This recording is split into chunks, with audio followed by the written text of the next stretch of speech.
les yeux fermés. Communiqué intriguant hier avec un sondage, une sorte de sondage, mais sur le fait que il y a de plus en plus de gens qui hésiteraient à acheter une voiture.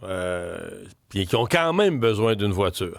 Bon, on va se le dire, c'est Turo, là, si vous connaissez cette entreprise qui est une espèce de plateforme de location de voitures. Donc, ils ont un intérêt, mais pas parce qu'ils ont un intérêt que ce qu'ils disent n'est pas fondé, ou n'est pas vrai, ou pas les chiffres sont pas vérifiés. Mais on dit chez les 25-34 ans, il y a une baisse de 9 % du nombre de propriétaires de voitures. Les générations Z, les générations plus jeunes voient ça moins comme une nécessité de posséder une voiture, mais dans beaucoup de cas, voudraient avoir accès à une voiture. Est-ce que c'est l'avenir des Turo ou des communautos, de tous les services du genre? On en parle tout de suite avec Louis-Philippe Dubé, chroniqueur au Guide de l'Auto. Salut! Salut Mario!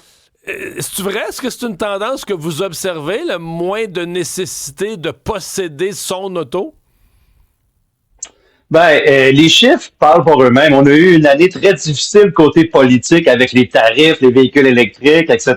l'an dernier. Puis au Québec, les ventes se sont conservées quand même stables. On a eu une petite perte de quelques pourcentages, mais au Canada, les ventes ont augmenté. Puis même si je regarde les derniers chiffres début 2026, ça va quand même bien. Le marché est quand même très résilient et il est stable.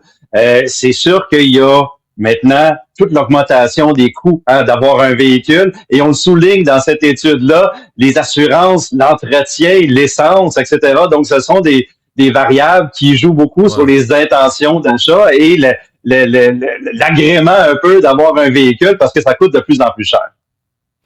Sauf que je sais pas, moi, ma logique économique, c'est que si tout ça coûte plus cher, l'assurance, le coût d'achat du véhicule lui-même, l'entretien, les réparations. Je veux dire, le véhicule qu'on va te louer, que ce soit Turo ou n'importe qui, ou Communauto, je veux dire, ils ont les mêmes frais. Il faut qu'ils achètent un véhicule pour te le prêter, il faut qu'ils l'entretiennent, il faut qu'ils l'assurent. Je veux dire, il me semble que sur les coûts de location, ça va se refléter. Évidemment, sur une année, moi, je comprends là, que si tu habites en ville, puis que tu te dis, moi, mettons, du lundi au vendredi, j'ai jamais besoin d'auto. Moi, je comprends. Puis, j'ai pas de place à la ranger, j'ai pas de cour où la mettre. Faudrait que, je la stationne sur la rue. L'hiver, j'ai plus de place à stationner la journée du déneigement. Il y a des gens pour qui ça convient, mais est-ce que c'est juste une affaire de ville, ce modèle de location? Non, absolument pas. On peut avoir accès à des véhicules de location sur Turo un peu partout. Si vous visitez la plateforme, vous allez voir que c'est quand même très actif, dépendant même pas seulement là à Montréal. C'est sûr, comme vous le dites, c'est très dispendieux, c'est pas donné louer un véhicule sur Turo. Il y a quand même des assurances, il y a quand même les coûts. Mais par exemple, ça vient avec moins de poids, de responsabilité, par exemple avec le stationnement, les paiements du véhicule, avoir la responsabilité de ce véhicule-là. Je pense que ça pèse sur certains acheteurs potentiels, donc vont se tourner vers des plateformes de location pour avoir un véhicule quand ils en ont besoin. Parce qu'essentiellement, une autre chose qu'on soulève dans cette étude-là, c'est que les gens conduisent moins.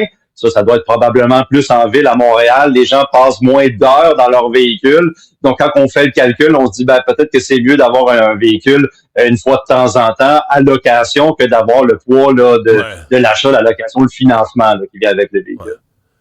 Mais on s'entend, là, Philippe, mettons que tu fais le calcul que tu vas avoir besoin, je sais pas, la fin de semaine souvent, mettons, tu dis dans une année de 365 jours, je vais avoir besoin d'un véhicule 60 jours. Mettons, ça veut dire qu'il y a 305 jours. 60 jours, tu en as besoin. 305 jours, tu vas payer des assurances, paiements, etc., pour un véhicule arrêté sur le bord du chemin. Là, t'es mieux de louer ou t'es mieux d'être dans une auto-partage. Dans ce genre de scénario-là, à mon avis, le calcul économique est vite fait, là. Oui, puis il y a aussi le fait que cette étude-là pousse un service non seulement de location, mais aussi de locateur, parce que si vous achetez un véhicule, vous pouvez aussi en faire la location sur Turo, donc Turo, monétariser un peu. Turo, c'est comme Airbnb, là. C'est que c'est des particuliers qui n'ont pas besoin. Moi, je pars en voyage 2 semaines, mon auto, plutôt que de laisser dans la cour, je la loue à un touriste ou quelqu'un qui a besoin d'un char cette période-là. Exact. Oui, exactement. Donc, ça va dans les deux sens. Donc, je pense que cette étude-là a été conduite pour un peu soulever là, certains besoins en termes de location, mais aussi pour les locataires de ces véhicules-là. Ouais. Ça marche-tu, Turo? Parce que me semble que ça fait quelques années que j'entends parler de ça. Moi, en Europe, je l'avais étudié une fois, là. Est-ce que c'est un souvenir flou, mais je me souviens, je m'étais découragé devant mon ordi. Là, je me suis d'une complexité. Là. Peut-être si tu l'utilises souvent, tu t'habitues, mais je trouvais ça vraiment compliqué de s'inscrire, de toute la procédure. Je me suis découragé, mais ça marche-tu?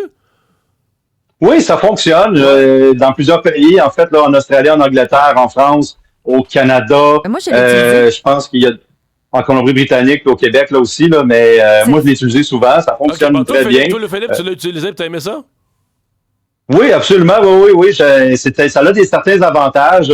Par exemple, je cherchais un véhicule spécifique. Quand que le Cybertruck a été dévoilé, a été lancé aux États-Unis, ben Tesla n'a pas de flotte de véhicules de presse, donc je me suis tourné vers un particulier pour être capable de mettre la main sur ce véhicule-là. Rechercher un véhicule en particulier, c'est mon côté. Puis aussi, ben moi j'habite à Montréal. S'il y a par exemple un véhicule que je recherche, une belle densité de véhicules autour de chez nous, je vais avoir un véhicule en particulier. Oui, ça fonctionne. Est-ce que les véhicules sont tout le temps en excellent état? Non. Comparativement, par exemple, à des agents de location. Est-ce qu'ils sont tout le temps très avantageux sur le niveau prix? Pas tout le temps non plus. Ça peut être très dispendieux. C'est-tu moins cher ou plus cher qu'aller chez Avis, Hertz, Enterprise, les grandes... Une bonne question. Ça va dépendre du véhicule, puis ça va dépendre du taux de location.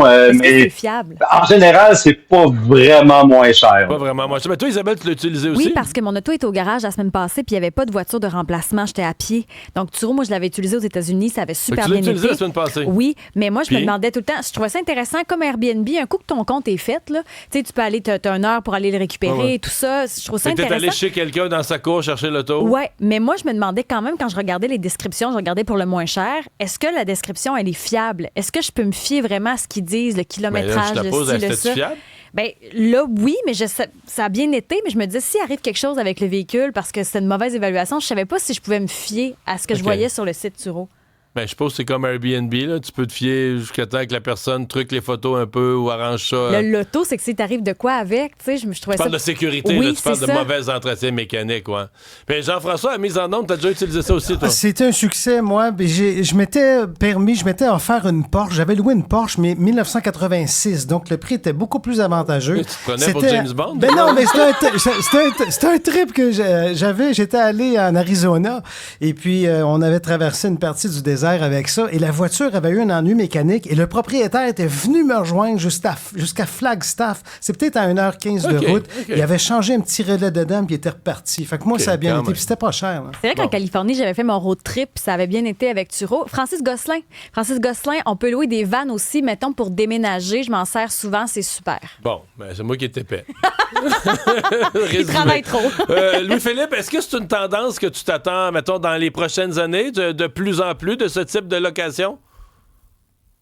Oui, je pense que oui, justement, parce que ça peut devenir attrayant pour des gens qui sont propriétaires de véhicules qui s'en servent pas. Il faut vérifier avec ses assurances.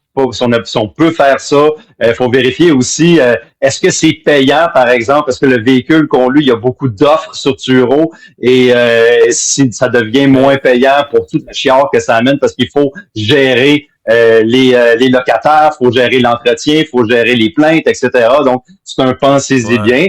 Mais comme tout ce qui se passe dans la gig economy, là, entre guillemets, pour aller chercher un petit peu plus d'argent, si vous êtes obligé d'avoir un véhicule à la maison et aller chercher des revenus supplémentaires, ça va mousser de la popularité comme toutes les autres plateformes. Il me semble que j'aurais peur de louer mon véhicule. Mais là, présentement, j'haïs tellement le mien, je le donnerais à n'importe qui. Mais un véhicule que j'aime, que j'ai dû de le laisser à n'importe quel conducteur épais. Mais t'as des profils un peu comme Airbnb, tu sais, si la personne va te cochonner ton auto. Ouais, quand tu comprends, quand ça fait 8 que tu scrapes dans des face-à-face, il te loue plus. Oui, Louis-Philippe, le mot de la fin. Ouais, ce qui arrive souvent, c'est qu'il y a des gens qui vont acheter des véhicules spécifiquement pour ça. Ils vont évaluer les demandes de véhicules sur Turo, puis qu'est-ce qui est en demande en ce moment. Ils vont acheter un véhicule qui est de basse valeur, par exemple, qui est facile à louer, pas cher, et puis ça leur dérange pas qu'il soit endommagé. Et puis il y a même des gens qui ont des flottes de véhicules sur Turo, qui vont louer 4-5 véhicules comme ça, et ça devient une petite entreprise à la fin. Et pour eux, ça peut être profitable. Question d'Isabelle Maréchal. Oui. C'est quoi l'avantage de louer là? Francis, Isabelle. Tout le monde. C'est quoi l'avantage, si c'est aussi cher que les compagnies régulières qu'on connaît, c'est quoi l'avantage de prendre Turo? Ben moi, je pense que avec l'avantage, c'est le choix. Parce que quand tu vas dans des compagnies de location, tu sais jamais quel véhicule que tu vas avoir. Ça va être, par exemple, Toyota Corolla ou similaire, puis tu vas te ramasser avec un autre véhicule. La camionnette, ça va être la même chose. Tandis que sur Turo, tu as un véhicule spécifique. Tu vas avoir ce véhicule-là. Donc, pour moi, c'est le plus gros avantage, c'est sûr. Hey, merci beaucoup, Louis-Philippe. Bien apprécié. Grand plaisir, merci. À bientôt.